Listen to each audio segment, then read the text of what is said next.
Sa ibang balita, inaasahang may sasama na ang casino sa listahan ng mga institusyong kailangan magulat sa Anti-Money Laundering Council o AMLA.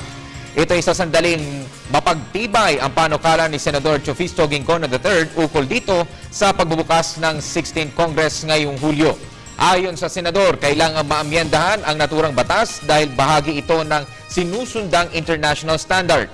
Matatandang 3 beses nang naamyendahan ang Anti-Money Laundering Act ng Pilipinas. Umaasa naman ang Senador na maaaprubahan ang hiling na madagdagan ang pondo para sa naturang batas. It has to be done.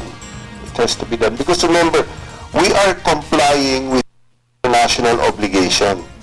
Signatory ang Pilipinas doon sa convention.